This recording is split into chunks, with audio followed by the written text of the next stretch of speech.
Totaka espoir mingi na changement ya makambo ya régime. Mais autres vivre lelo bana mboka mingi ezosala pasi bana mboka babanda ko regretter Kabila. Ce moto bandi ko regretter moto c'est ko échouer en moins de 3 ans. Biso wa nazo bisabino polele to komi pasi ya kozwa ba invité. Ba komo lo babiso ba journaliste mtoko piéger ba invité. Jean-Marc Abundi wana balobi ba respecter ki procédure azalaki député selon ba loi loko azali na nous condamner député ko za na makala. Il faut azala na résidence civile. Bako bango mutu basalaki yango bayebaki yango. Maman je pas ni ba bourde so ba bourde. Bayebaki te que Jean-Marc Kabunda ali député. Mais vous comme ça Jean-Marc, mais Jean-Marc Kabunda le loi comme héros. Mais c'est l'humiliation du pays maman. Yo quand ça ya moto. Non, on parle pas de l'humiliation du juge, on parle de la justice de la RDC. C'est tout un pays qui est humilié. Ils ont ça la soni. Ils ont mis maloko acharnement, ils ont mis maloko la procès politique. Likaboya kobengisa maman, Marie et pas ya maman première dame. Na comprendre pété. Pourquoi Bengisaki ceux qui sont pour prodiguer ba conseil, procédure est un peu biaisée. Moi j'aurais souhaité ceux dans une équipe comme ya maman Denise, fallait des maman à qui n'est pas maman. Na 4h du matin, au cas moi sur nga ki mandeni na jeune nga sala nga ki mandeni. Il y a quelque chose qui n'était pas très net dans tout ça. Est-ce que ma continuation tombe à mon réaction à la population? Est-ce que ma femme va faire l'introspection? Pourquoi la population réagit comme ça? Mais ceux qui vont réagir autrement, ils vont langage va déplacer. Mais bon, tu ne rappelles pourquoi il y a 20 ans, il y a 30 ans, il y a 40 ans, les Congolais tenaient ce langage. Mais les lots là, Congolais perdent savoir-vivre. Congolais qui ont le vrai génocide, on est en train de nous tuer. Quand on muselle tout un peuple, et comme il passe, ce moment que Papa Bolojo lobi lokuta. Bino bossa la vérité, vous êtes dans le pouvoir. Venez avec des éléments contraires et rebalancer. Qui peut banda ko bangisa ka bato banda ko kangaka bato tout le temps tout. Biso nous stocker na prison. En tout cas, ce to bito zongi la ba dévore des mémoires. Mais ils étaient plus que ça sous Kabila. Qu'est-ce qu'ils ne disaient pas? Bon, combien va comment va député les couleurs au fin de Kabila? Combien? Ce que eux ils faisaient là, Zaki, bah on peut pas na carte libertinage. Na régime y en a ni ko finga début. Mais sous Kabila, personne, aucun opposant ne m'a insulté comme aujourd'hui. Mais les lots c'est impossible, c'est que la fin après 2, 3, 4 minutes, on va dans ma finga. Tout le monde est secrétaire américain ou américain. Quand il y a des solutions, on a biso moko to croyaka na capacité na biso à résoudre nos propres problèmes. Na la zone on a battu les lobos se tourner vers les Russes, c'est la même chose, c'est bonnet blanc bonnet. Vous croyez que les Russes sont sains? Oh, arrêtons de rêver nous les Africains. Aki na Rwanda kuna boki les lobate. Abi biso to soutenir ba fait.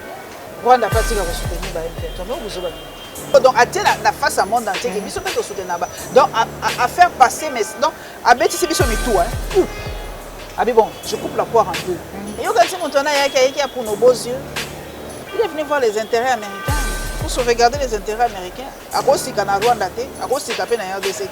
Est-ce que vraiment ils allaient aussi prouver que nous sommes soutenus par FDLR? Est-ce que ça a vraiment prouvé ce que le rapport est allé? Mais comment nous le roi et le américain a oublié sa hypothèse modèle Rwanda? Donc à Pessi Rwandais raison, à Pessi Pébiso raison. Donc à ça rien à tout. Comment nous Africains passent par mettre nos dada? Est-ce que nous sommes africains pour résoudre ma caméra? Comment eux les Européens résolvent ma caméra? Parce que ce que nous vivons, c'est pire que la colonisation. Au moins, la colonisation, il y a qui est là, il y a des matériels, il y a des minéraux, il y a des boma pour le même minerai.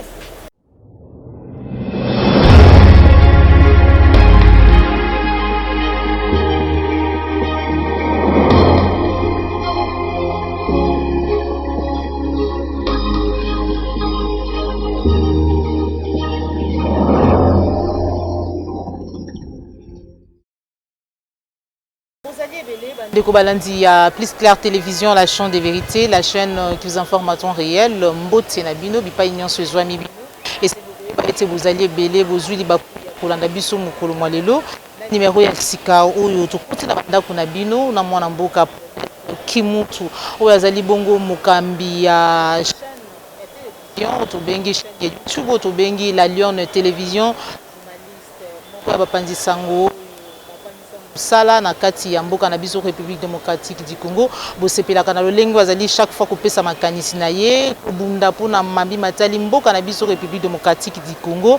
Voilà pourquoi mukolo mwa lelo to kusani pembeni na ye pour réaction na ye en tant que mopanzi sango patriote en rapport na Mabi Matali Mboka na biso République démocratique du Congo, situation sécuritaire, état des droits par rapport na arrestation nyonso o tozali komona ba enlèvement et puis le lenge makambo tali kotambola passage il y a secrétaire d'état américain na Mboka na biso nini oyo congolais sengeli à retenir pe Matali social ya Mboka na biso République démocratique du Congo lelo il y a tant que maman c'est vrai et bi le lenge nini bazali ko bundana po ete mabota elia ba parents bazali ko bundana bientôt la rentrée scolaire analyse na ye par rapport na bokambi gestion ya bandeko na biso bazali na bokambi lelo bandeko ya IDPS sans plus tarder na pesi matondo mingi na popo la yo besoin ici ma caméra merci cordon puis ma photo les équipe oyo accompagner comme betongo midi pourquoi na itumba ya kopesa bino basango à temps réel na kopesa la dada la Lyon télévision obenga et pour l'être qui monte côté na yo mbote maman bonne santé santé za bien en tout cas nzamba za ko batela kaka biso to utaki moi voyage moko na Kindu pour ça les benga ki biso kuna ancien premier ministre Matata Ponyo benga ki biso kuna to kende ko accompagner pour après une année et demie azalaki empêché entre guillemets à koko makuna na mboka na ina Kindu to kendaki ko sala communication pour bato mingi baza ko kanisa que journaliste a ko sala communication tété journaliste pas ko sala communication donc biso to kendaki ko sala communication pour robenga ta moi page magazine sala makanango biso to kei ko sala mosala to lakisi ndenge nini bayambi e kuna na Kindu en tout cas et to découvrir Matata Mosusu kuna na Kindu un homme vraiment aimé na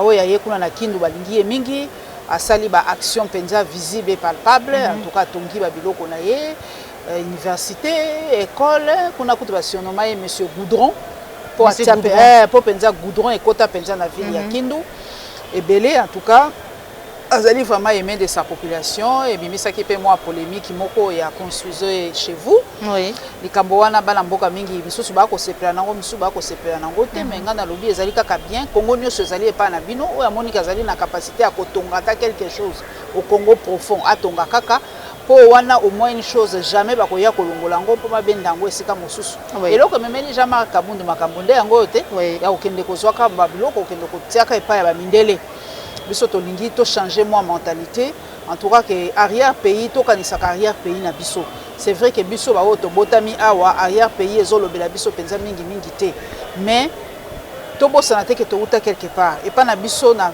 RDC Congo tribu ezali lié à la terre chaque tribu eza na terre eza lié tribu langue terre donc il faut to kolisa penza na ba génération oyo na ba génération koya que ceux qui akoki ko sali sa tribu na ye akoki ko pese loko na terre oyo tribu na ye koki na capacité na yo akoki et kozala une bonne chose que tozala kapé na habitude oyo na va na habiter na kepe weekends na mboka na ngai na kepe weekends na province d'origine na ngai et ko ça biso bien Kinshasa c'est la République démocratique du Congo te il faut to yebaka ko découvrir ba réalité mususu to découvrir peuple mususu ngana découvrir peuple moko na Kindu très proprement maika musingai Maman Joël na luki sachet na Kindu na mabele na moni sachet ezalité ezate ba poubelle to tamboli penza na équipe nous to kenda ngonda ba caméra to bitoke ko luka ba poubelle ezate comment comprendre que bato Kindu bazali ndengo na biso bato Kindu ande on dirait deux peuples tout à fait différents voilà ce que peuple wana maman pour l'être c'est vrai qu'il y en a mona qui quelques vidéos sur TikTok le lengeni bazali ko s'entretenir na bango bazali ko yamba ndenge nini mai oyo ezali ko leka na tout autour ya Matata Ponyo ba procès tout pour aloba qui était na bokambi na ya en tant que premier ministre atikala ko yibata 1 franc ya peuple congolais c'est bango ba yambaka en tout cas bango balingi Matata Ponyo mingi en tout cas kenda bango ne bazali ko comprendre te pona nini ba ko pekisa ye akoma kuna mais tango to tuni bango mingi mituna en tout cas zali aimé de sa population balingi ye mingi mais ngai pe naza ko mona ngalo bi bon to croire car la justice ya mboka na biso ekende alima quoi en tout cas toi croire na justice na biso mais longa la CPD en tout cas liba construction belembo ya tiki c'est vrai que Bokoloba pose qui premier ministre pose qui na mbongo pose qui na poponga bi oui mais il y a aussi des hommes d'affaires des gens qui ont l'argent bato ba boaka na banzembo to yoka ka bango te ba boaka ko azo na kokena concert ba boaki $10,000 OK $10,000 wana ça peut représenter un dispensaire dans un coin quelque part de la République un $3,000 là que tu jettes ça peut représenter un forage quelque part dans la République donc tous à la siko na envie ya ko salaka ba action palpable pérenne qui reste qui dure dans le temps hein au salimo eloko etikali pe oh forage ya maman Joël Kombe etikali na mitu abato il faut eloko wana ezaka kambongo moyibite non toza na esprit wana te ya ko sangisaka toko sala pe nzonzi tinsani nde babiso ba Kongo tolo bo sali pe tinsani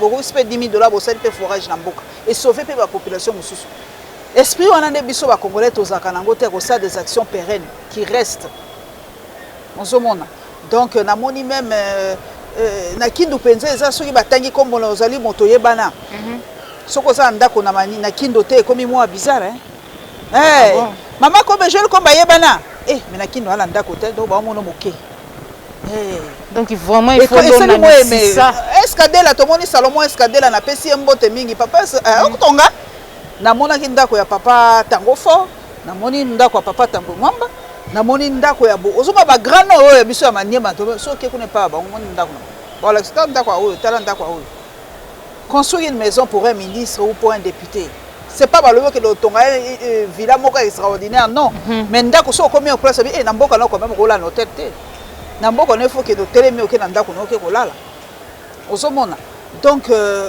esprit wana ya bato maniema en tout cas et faire tikenga moke so ezaki bato nyoso ke na mbanda ka batangi pe komba o tanda kuna yango batangi komba o tanda kuna yango et ça moi bien Congo prophète comme moi bien na lobité que o muto ayiba o muto a détourner te mais muto ça capable soko sali kaka ba projection na yo ba nini ba o ba gagner la ba mbongo na bango ebele ba ça capable pe ko sala voilà bazali capable ya ko sala wana vraiment c'est encourager hein message wana na ngongo e ko leka malamu mais soki hein tout maman peut être vie constituer chez vous en tout cas donner ma bé maman pour être qui montre réaction na yo en tant que journaliste analyse de ko sala face na lolenge au état de droit ezali kutambola que le président de la République qui ba yebisa ki biso ete na bokambi ya IDPS boka na biso ezala vraiment na kati ya état de droit ou ya solo ça veut dire respect ya mibeko lelo ba arrestation ba enlèvement nyonso ozali komona bino bapanzisango bakokangaka bayi politique bakorestreindaka ba droit to pe ba opinion na bango to pe liberté d'expression na bango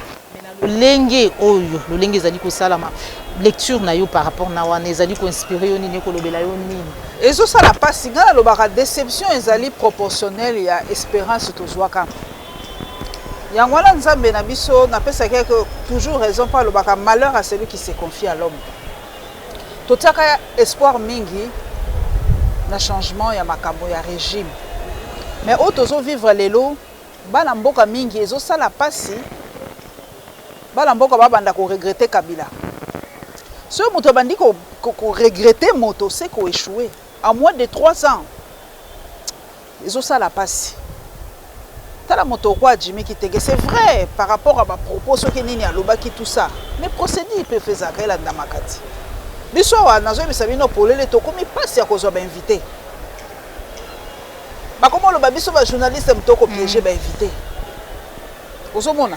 Donc maman Paulette nakoya mais na herboye muta yebate tout ça kolobana noteke nazo ya publier ngaso na sina leki na kei ozomona ke komi batu ba komo senga mo ba garde fou ebele pour mosale salama nini biso to lingi c'est que justice est élevée nation na biso justice les ali socle d'une nation ce qui justice les ali mala monter maman ya li passe ta la procédure lelo jamais kabonde tozo tourner mission lelo Jean-Marc Abondi wana balobi ba respecter qui procédure était azalaki député selon ba loi le quoi azali na nous condamner té député ko za na makala té il faut azala na résidence civile bako bango mutu basala ki yango yeba ki yango ti maman je pas ni ba bourde so ba bourde ba yeba ki té que Jean-Marc Kabunda ali député que loi esengi que tant que un député azali condamné il faut na résidence surveillée bayebaki yango te. Mais bozo comme ça jamais mais jamais Kabou de lelo comme héros. A comme mutu bazo beta li solo na ya à travers tina ba Azerbaïdjan. Bayebi jamais Kabou. Est-ce que ça qui l'engé à humilier peut-être été? Mais humiliation mais il y a humiliation zakaya et c'est l'humiliation du pays maman. Yo quand ça ya moto. Non, on parle pas de l'humiliation des juges, on parle de la justice de la RDC. C'est tout un pays qui est humilié. C'est pas seulement la juge. Non, et là on va trouver bossa na yali mboka mobimba des images ya mboka mobimba. Soyez mon tour beti bon parle de la République démocratique du Congo. La justice de la République. Donc bosso mon était qu'elle mboka mobimba des tozo bima ki to côté. Toi la bato boania, toi na ba juge, toi la magistrat, toi na ba avocat. Tant ba kanga ki mutu ba ki procédure wana jurisprudence c'est ça qui était. Mais jurisprudence c'est belé non? Batangeli biso ba kombo ebele ya bato pe basala ndenge wana va bakota banini bazaki na ba résidence surveillée. Ezo sala soni. Ezo bima lokwa ba acharnement, ezo bima lokwa ba procès politique, ezo bima lokwa nini parce que bozo kolanda procédure oyo et longo banité. Likambo kaka ya procédure. Likambo kaka ya procédure maman Paulette ya Olanda ki lolenge nini maman na biso moko maman na yo okuna biso azalaki levé na 4 heures au bazali ko benga maman Marie maman union salité et bele baye bien na lolenge na na franchise na courage ozalaka na yango pour na ko dénoncer pe ko télé azali ko lekana na kati mboka na biso après que vous allez enlever akena la police 48 heures après tout bien na ndako maman Denise a trié parce que le maman na tout non bato bele ba komi tout na balobi est-ce que zali na procédure moko obeko moko o epesi ayeba ko kamba biso to na ba agent ya ordre to bete na général Kasongo sur demande ya maman Denise ko ka kolongola ye bisika nya zalaki to pe na ndako na ye po amemela yo ye na esika na yo lecture wana par rapport na ma nyonso malekani ko banda na enlèvement lo lengi kino na lolenge makambo nyonso esuki eloko kamusaki biso ezali kaka procédure procédure nde salamaki eshokaki bato po azali mama mokolo donc bakoka koya kokanga ye na ba air vraiment ouvrable ndenge balobaka na lopoto koya na 4 heures du matin kanisi nga bafilme apartheid nazali kotala kala oyo bazali kobuka baporte ya banoire mpo bakoluka soki badocument ezaka traumatisant 4 heures du matin bato balali molili ozwi ye boke na ye bolobi non azali koloba bapropos outrageant et tout ça bokoko oza na raison bokoko oza na tort mundele asakanaka te na forme na fond soki forme eza mabe ça gâche tout yango wana jamais akabimi te procédure procédure ezalaka très importante na jugement to bozolandela moto procédure ezalaka na poto basakalaka te botalaka basérie mingi ya bavocat moindre kaka pepe ekei okoki mpe koganie procès mpo na procédure obalandaki ezaki malonga te likambo ya kobengisa mama Marie epai ya mama première dame namoni yango mpe ka likambo ya procédure parce que na comprendre mpe te pourquoi abengisaki ye nayebi te soki ezalaki mpo na koprodiguer baconseil nga personnellement ça n'engage que moi procédure ezalaki un peu biaisée. Moi, j'aurais souhaité, si on a une équipe comme Yabama Denise, il fallait que maman ne pas maman. Place à Vanda, akendepenza na kingasa ya suka wana avanda atuna na bibwa mama vanda na bibwa akendepenza kuna kende kutuna yetina. Parce que là, l'interprétation mo kilo Bible moko epesa 1000 interprétations. Siko ba sirikela batute ndenge bato pe bako interpréter ngo de 1001 manières muna muto ko so explication na ya ko pesa bakanga batute à cause de ça parce que quand vous faites quelque chose comme ça laissez maintenant aux gens le temps d'interpréter de comprendre de chacun à sa manière. La Bible, les faits sont sacrés, les faits sont là. C'est comme un commentaire ya bato bokanga batute pour muto moni bo non c'est pas ça. Nga personnellement na mona que la procédure était un peu biaisée et ça donnait et ça donnait de l'eau au moulin de balobana le poto pesi bato sikoyo sujet ya koloba loba. Je pense que maman wana aza sénilité azali maman azali na makanisi aza koloba ceux qui va propos na ye ba bojuja ki yango outrageant tout ça bon il fallait des procédures et l'endama Mais en tout cas, les solos on est bétami mon qui mobile, maman Joël, procédure TV5, bétami partout, c'est la procédure et l'andama qui est choquant qui bat belé. Ce balanda il n'a pas une procédure normale, bah y convocation, temps, bah normal, et qui est normal. Mais à 4 h du matin, au cas moi si on est qui mandeni, namnage on est ça là, on qui mandeni. C'est impossible. Les cambo procédure maman Paulette qui monte.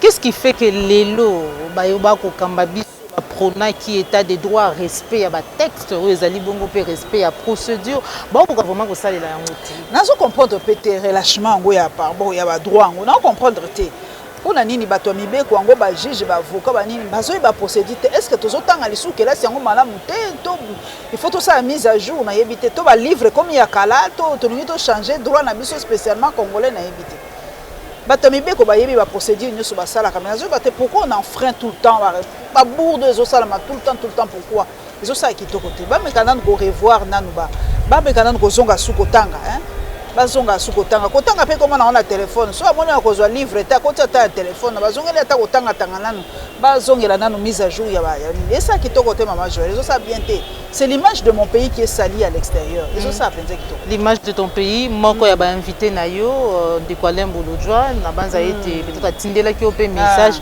alerter tazali menacé azali bongo ko zo ba menace ba message ko uta et pas il y a ba agent il y a aner et de partout bazali ko benga yo lecture le sous bato ba loba le sous te qu'est-ce qui ne va pas comme moi passe maman Joël comme na ko bangisa quand on muselle tout un peuple et comme il passe hein bato ba komi ko mesurer même quand on ça l'émission comme ko mesurer ba loba attention attention pour en tout cas Lembo Lodjoa en tout cas lobaka la ndenga lobaka yonga lobaka soki alobi makambo ya lilokuta venez dire autre chose preuve à l'appui.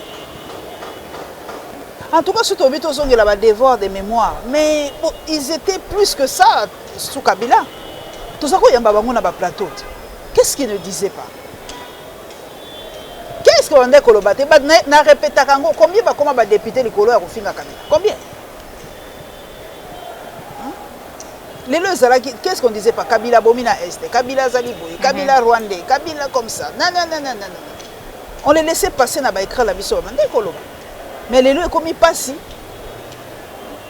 ceux qui déjà Jimmy accueilli, allez accueillir, mais télévision ici les linguites. Je te dis vrai. Tout matato qui t'a battu va passer la mission ma fille bangwana. Ba Alain, ba Jimmy, ba Chiben. On est sur côté mission santé penza que pas ba tout batali. Parce qu'on est boti que la mission ni télévision comment y a là. Il y a bateau ba ndoyaka ko kumisa kumisa. Faut les deux sons de cloche bon. Oui, le bibo, so moni ke bakosi. C'est critiquer c'est bon mais batouana ba bi et lelo libertinage comme makasi libertinage ezali liberté d'expression. C'est que eux ils faisaient les acquis. Ba ko peut passer na carte libertinage. Hein? On peut passer la carte libertinage. Tout ça la biso nyoso to yebi bo salo bandakala. Qui était plus Kofinga et comme dans le régime, il y a un Kofinga débile. Dans la lobaka na matanga bi sous Kabila, personne, aucun opposant ne m'a insulté comme aujourd'hui. Aucun moutazaki n'a pouvoir à finga net na finga malelo. Et ça dit ba fait réel. Quand on a les réseaux sociaux, mon ma finga. Il y a 2 ans, il y a 5 ans, les réseaux sociaux, le Facebook, c'était pas comme ça. On apprenait des autres. Est-ce que les lopenzanga na kokofana na muto IDPS na vali na osolo là? C'est impossible. Mais nga kalata to zai ko critiquer mais sur na vali na muto peut perdre to solo là à bâton rompu peut to solo ni peut pour discuter peut donc bongo et sali penza fait mais les lots c'est impossible c'est nga la vali na muto IDPS là solo. Après 2 3 4 minutes ko bana mafinga. Baza mukie o bosolo o baza respectueux. Le quoi trésor papa trésor en tout cas la PC mbote mingi. Parmi ba o baza respectueux ba trésor Maleki waza respecté, comme on est autres qui mangent des pour trésor, moi je crois. C'est le seul hasard, la moins respect. Aux yeux de Chris Mukendi, respectueux. Mais mingi, quand on a Facebook, tout le monde finga yo, maman Joël, mangai. Même si on a tayote, on est même incapable de se faire moni. Ngala lo bakam ko sus na mona ni na putola kina moko na kitamo magasin. Na Facebook a sili sanga ko finga banana setili ku. Je l'ai reconnu. Nabi papa siko ngai yo banda ofi. Mine comment il Ah mais maintenant tu m'insultes facilement quand tu es derrière ton téléphone. Maintenant je suis là, commence à insulter. Incapable d'insulter. Donc eza culture moko ils ont diminué biso. Et comme il passe le lance et comme il passe pour qu'on soit invité. Ben invité ba comment beta comme donc même qu'on réfléchit ba comment banga sur la vie ba ko kanga émission directe les sous l'invité. Hein? C'est quand tu as la sonde de cloche moko. Non, ce moment que papa Bolojo lobi lokuta. Bino bossa la vérité, vous êtes dans le pouvoir, venez avec des éléments contraires et rebalancer. Ça va équilibrer les choses. Qui peut banda ko bangisa ka bato banda ko kanga ba tout le temps tout ba biso nous stocker na prison. Et ça dit vraiment que la pacification sont stockés na prison ou comment tout koyé batté na vidéo wana apparemment il y a maman Marie tango yo ki ye ko franchise na ye courage ezalaka nango de fois comme on a yé moko asimbi micro ko lobo pendant des minutes. Olanda qui peut prendre de presse na ye pas va passer qui décider sautant Olandi maman wana ko loba été non ba journaliste ba yaka basala ka boye wana lisa ke ngondenge ni dakalisa ki ombala moko ah ouais la kalisa ki ombala moko. Il faut comprendre la torture psychique existe. On peut te conditionner.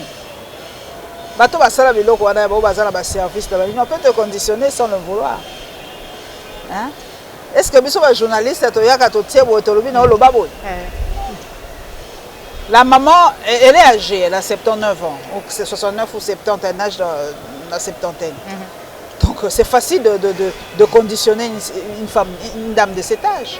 Bamsou basolo c'est de deux côtés, elle est utilisée aujourd'hui soit na bato décidé ba komoko, bamsou ba lobi ba journaliste baza ko manipuler, elle est facilement manipulable. Mais na ebité so ba bano ba vanda kanaye ma famille naïe, ma camarade, est-ce que cette femme elle est facilement manipulable? C'est là la question aussi. Après qu'on a un discours naïe, tant qu'on est journaliste, à quel sous-côté boye bilo quoi bima qui le sous soit prêt, on après avoir au senga pardon qu'on est là. Il y a on comprendre le cheminement qu'il y a eu quelque chose de pas très clair dans tout ça, puisque quelqu'un qui demande pardon, qui s'excuse. À Fondi biso ba journaliste me doit retirer micro. Après il balance des choses comme ça. Donc il y a quelque chose qui n'était pas très net dans tout ça. Mais le problème est que quand quelqu'un de foi dit des choses comme ça, il faut vous comprendre ras le bol de la population.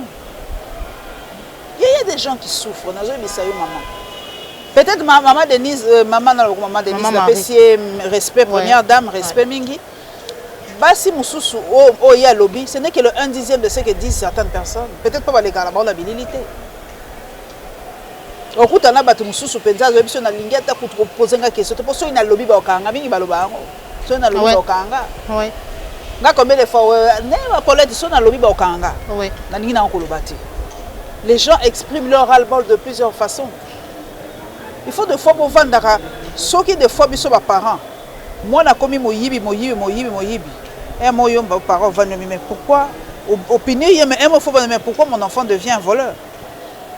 Si moi, on a commis un poli, un mot bêti au corriger, même il faut faire introspection, mais pourquoi moi, on a commis un poli?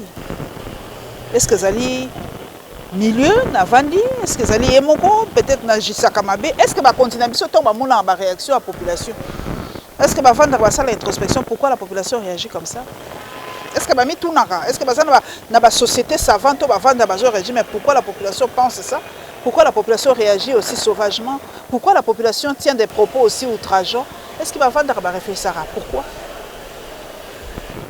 Vous avez le pouvoir, et pour la population, vous avez ce pouvoir, c'est pour eux. C'est pour changer leur social, c'est pour améliorer leur social. Mais ceux qui vont réagir autrement, leur langage va déplacer. Mais bon, tu ne rappelles pourquoi il y a 20 ans, il y a 30 ans, il y a 40 ans, les Congolais tenaient ce langage.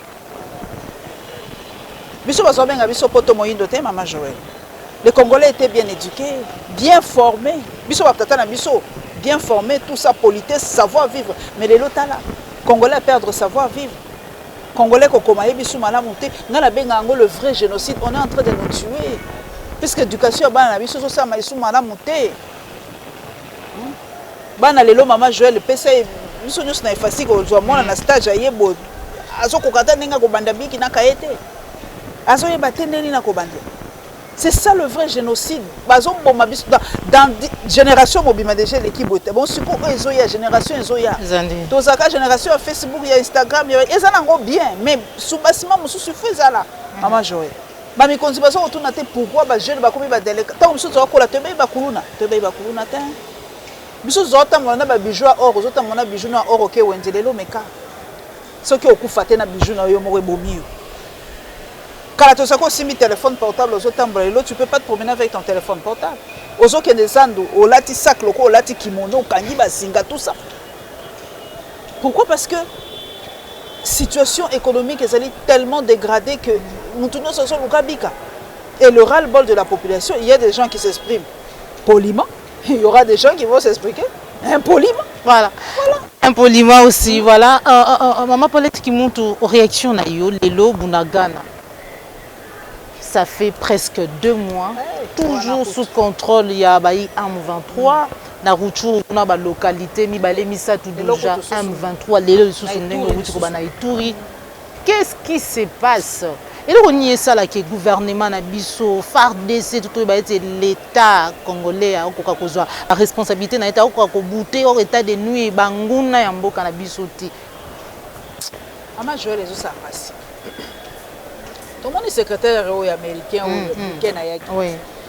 Les Congolais ou nous les Africains, on est tellement naïfs. Gabi, vous pensez qu'il y a une solution de vos zones à Tata?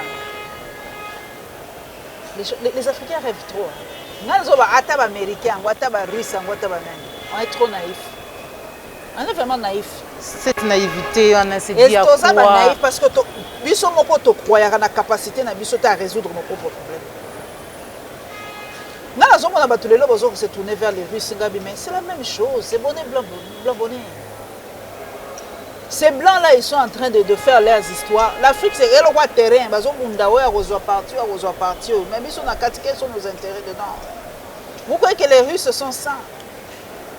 Que les Russes sont plus blancs que neige que les Américains? Oh, arrêtons de rêver, nous les Africains. Les lobliqués na yao, à na Rwanda, qu'on a beaucoup de lobate. Abibiso to soutenir ba faible. Ba rebelle. Abibiso to tika ko soutenir ya biso ba rebelle. Rwanda pas tika ko soutenir ba M23. Mais vous obani. Vous obani nous. Donc biso siko donc atela na face à monde entier que biso peut to soutenir ba. Donc à faire passer mais donc abeti si biso mitou hein. Abi bon, je coupe la poire en deux. Pour la CP ça Rwanda, la CP ça fait bien. Mais quand c'est mon tournage qui a pour nos beaux yeux, il est venu voir les intérêts américains pour sauvegarder les intérêts américains. À cause de la Rwanda, à cause de la RDC. Il faut caresser nos balais. n'a besoin de nous. Ce qu'on porte la même mais intérêt américain fait ça bien, la RDC fait ça bien côté pour nous. Est-ce que c'est normal mon kilo mobile que M23 me disait quoi agresser Rwanda me disait na sima M23 ba preuve les Nations Unies ont comme un rapport et tout ça et yebani. Est-ce que vraiment ils allaient aussi prouver que biso to soutenir ba FDLR? Est-ce que ça vraiment prouvé est-ce que le rapport ils allaient na éviter? Mais comment mutu lokwa munene lokwa ye mutu wana américain a ko bimisa hypothèse modèle wana? Donc après si ba Rwandais raison, après si peu biso raison. Donc à ça rien na biso tout. Moi les Africains passent par mettre nos dada. Est-ce que biso mo africain peut ko résoudre makambo biso biso mo côté? Comment eux les Européens résolvera makambo na bango bango moko? Kuna ba wuti ko zwa ba wuti ko kokota landa kwa Trump FBI ekoti kuna pour enquêter. Ministre na bisa affaires étrangères alors bien. Parce qu'il y a des fois le ba kuna non ko la nini ko koti landa kwa Trump nous on s'insurgette on se pénite. Wali bolo ba ati. Mais biso likambo soki ba kosoli ya ba américain ba non faut que ça la élection boye to ko pesa dino boye to tout ça ka lo kwa bana mike ba ko manipuler biso à contre-courant donc nous sommes ni ko sala o sala. Tout ça je préfère encore une colonisation ouverte. C'est plus sur moi. Pour faire vivre c'est plus sur moi. Non, préférons ça quoi préférons y ba mutaina kayo que me ça l'hypocrisie. Parce que ce que nous vivons, c'est pire que la colonisation. Au moins, la colonisation, il y a des gens qui ont matériel, ils ont des minéraux, ils ont des boma pour le même minerai. Le quoi vous allez indépendant, comment contourner si vous créer des milices, pour nous les mêmes lignes. Est-ce que nous colonies tu as cordon, est-ce que tu vendre en dehors de tiki na américain to bibo yo to yana no biso africain to vendre nano wa to solo la nano entre biso nano qu'est-ce qui ne va pas? Mais est-ce que Simba c'est qui voulait faire Kadhafi ba idée ou azala ki na yango Kadhafi est parti to tika la biso nyoso to longwa na Afrique to tika Afrique polele. C'est ça que fait le blanc non? Ngala mona ka ndengwa donc pas pesa biso continent moko boye biso to kei biso nyoso to ke va na continent to tika Afrique polele ba ko zo ba minere. Puisque vie na biso ezo compter, à vie na biso ezo compter. Alors à quoi ça sert? Ceux qui biso montent aux autres vendre tête au sourd. Tu crois que les blancs viendra pour donc non, bliquer la pesi un exemple, mais si bino tout, a pesi bango raison, a pesi bango raison, pesi biso raison, a pesi bango tort, a pesi biso tort. On couper la poire en deux et ils sauvegardent ses intérêts. Quand est-ce que vous allez comprendre ça? Les lois tu vas couper comme chaque jour tu vas couper, blinker on a évité que va commander va couper en Ivoire. Azali ko prôner la diplomatie des plus c'est jusqu'à quand la diplomatie parce que plusieurs rencontres, plusieurs réunions, pas toujours des solutions. Il y a loin des ala qui il y a Nairobi pesala qui solution et tikala kozomaka. Mais maintenant diplomatie jusqu'à quand? Ça n'a pas bien sûr que biso africain biso moto betani bambuzu. Sans interférence ya bideli. Et ko simba. Mais tant que ces gens-là seront derrière en train de tirer les ficelles, bazaka le quoi ba marionnette bazo bendaka biso boye tout ça. C'est très difficile, maman Nangaï. Si vous êtes africain, vous êtes unité. Vous êtes limité. Je ne suis ni pro-russe, ni anti-russe, ni pro-américain, ni anti-américain. Je m'en fous d'eux comme ils s'en foutent de nous. Je m'en fous d'eux. Je m'en fous des deux. Moi, anti-russe, chinois,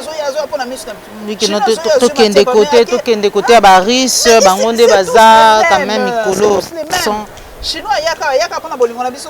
Sur matière première, il y a quelque chose à biso téléphone.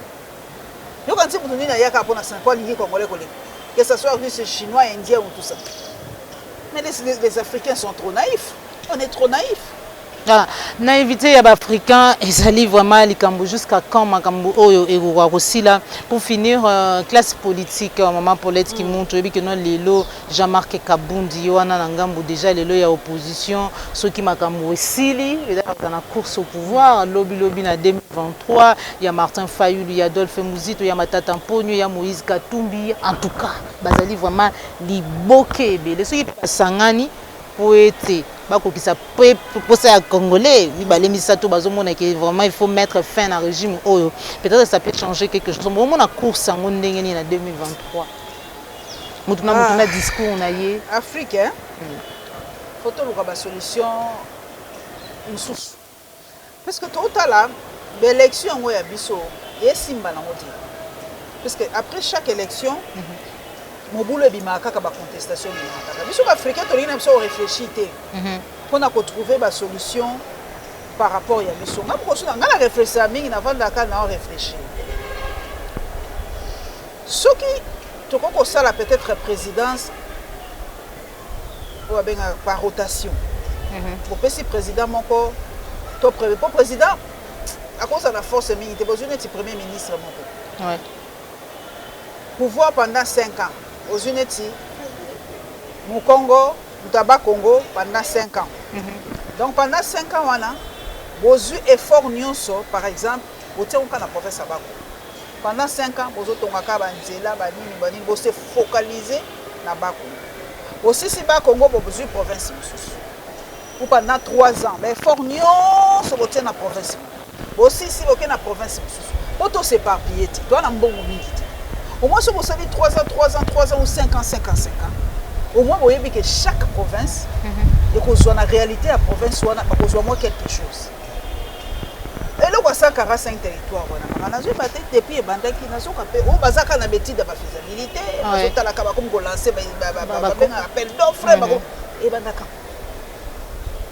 Développement à la base. On a 21 provinces. Ok, si tu réfléchis, tu as 3 ans pour chaque province.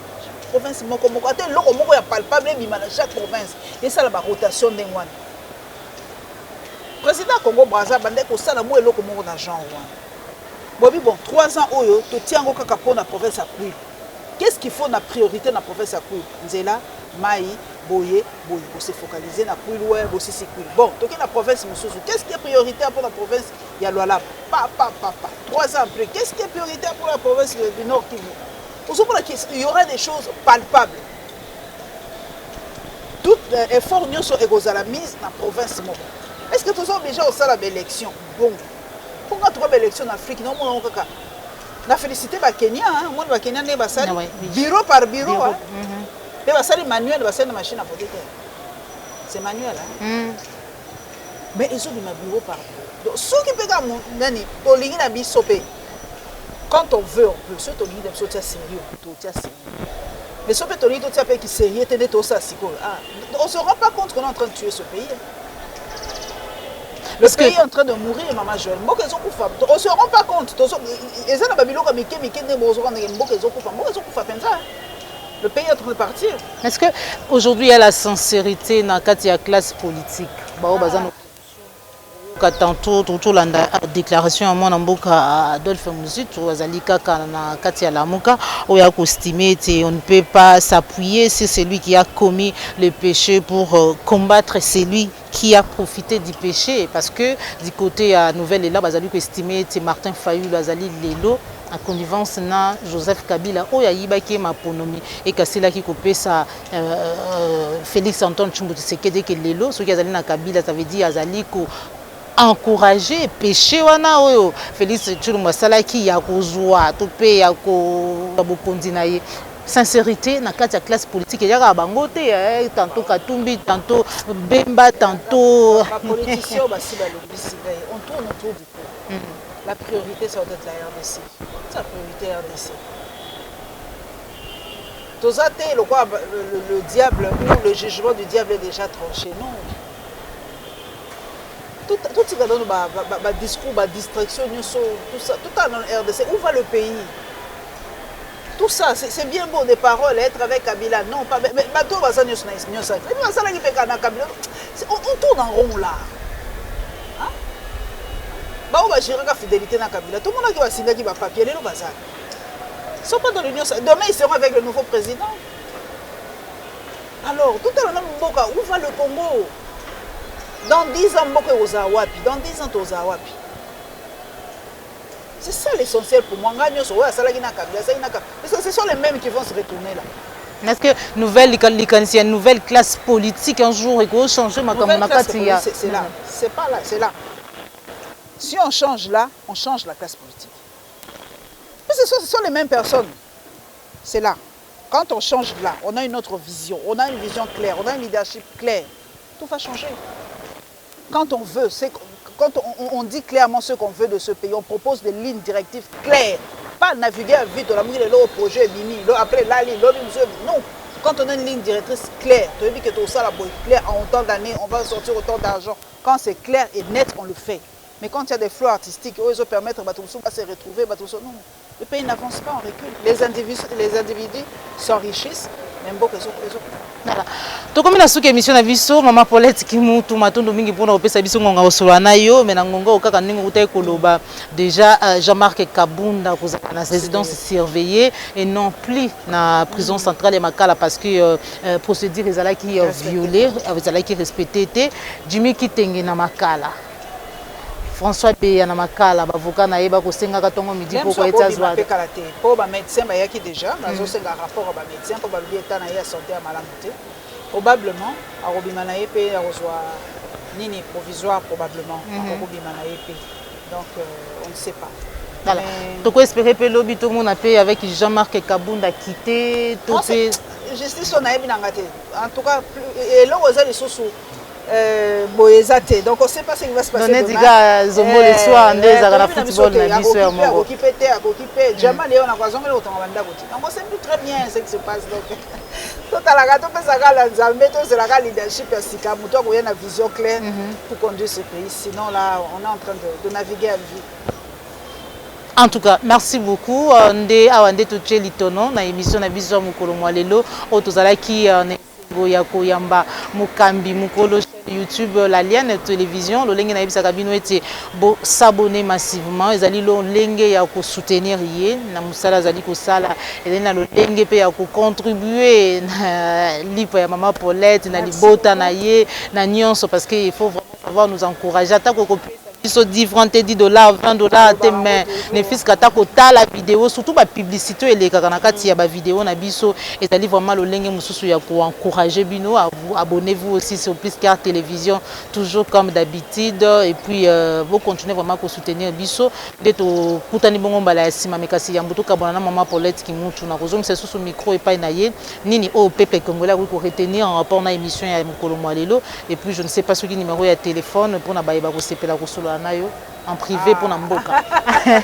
Merci en tout cas et monsieur Zalika que pour encourager maman Joël pour Zali Penza Oyayara sur le terrain ils allaient faciliter là ça nous a deux chaînes dans les kaka na Penza ko les kaka mingi te surtout na ba chaîne YouTube na Lingara Penza te mais ala kisanga sérieux na ye donc na remercier akaye mingi pour la mosala bo s'abonner mingi na chaîne na ye bo s'abonner pe pananga la Lion TV officielle bo s'abonner na yebsaka bino ezali sonité ko sengeza liwate même na poto tisa ezalaka lever des fonds ezalaka collecte des fonds ezalaka biso to senga bino ka collecte de signature collecte de pouces bo la ikaka collecte ba like bo la ikaka mingi ezali vraiment seul moyen pour na bino ya ko soutenir biso ba remarque na bino ezalaka bien l'autre ndaka ba remarque positive ma finga ndeto ndaka te parce que to esalaka pasi ata to lobaka te ata to mesana nga kutu na mesana mais et ça la penza propreté hein comme on a ba commentaire c'est ba commentaire des gens qui insultent ça la penza qui to côté na la lobaka na maman ça la qui to côté ça lokola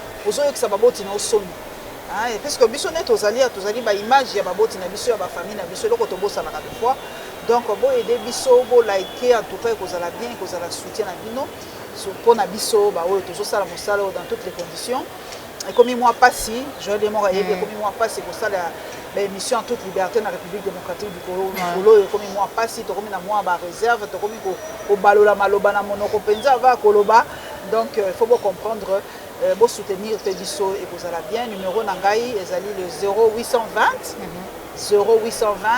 795 149 voilà me rejoindre na WhatsApp plus facilement ouais alingi ko solola to ko solola soutien na bino alingi ko aider kaka ye mais ko aider liboso eza kaka ko s'abonner comme ça biso ba grand groupe de presse na YouTube tous on a 1 million d'abonnés on peut le faire parce qu'on a une très grande communauté ici en République démocratique du Congo et ailleurs donc bon là que ça force que toza vraiment du colo 243 à Nicolo bon boyebi ke lingala Nicolo zo coloniser so boke na TikTok bazolela baye kola lingala mais toza la force na binoté na kati ya YouTube il faut toza ba compte bango pe ba koza bi ba congolais baza ko se soutenir 1 million d'abonnés ou na 1 million d'abonnés tokoki ko kokisa ngo ndenge wana lingala eza ko réunir biso ensemble donc to la que ça force na biso 243 toujours du colo toujours likolo ndeko moko atunaki nga na banzeta koya akozwe yano na ye na émission bi inspiration na yo so tali biloko betaka moko surtout na mutu ezaka secret ezalaka nini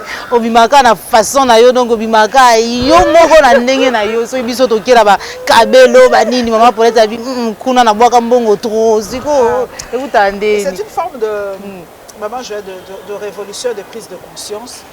C'est vrai que natia kabelo natia penza oui soki natali mbongo natia na kabelo na soma ya ta lupango na mpasa je te dis vrai c'est une forme d'aliénation aussi na koko condamner te bino bato kotia kango c'est une prise de conscience quand bino non ngabe na landa ko na basinga so mona nga de toutes les façons ça me rend plus africaine et plus proche ya ba ancêtre nangai. Je suis maintenant très fière de la source là ba coiffure mususu. Nazalaka maintenant plus séduite na ba coiffure africaine que le Kabila on me dit plus au moment ça la ngasi loté. Ata ba exact to ko ndenge nini yo ya mai yo ya nini ça me fascine plus.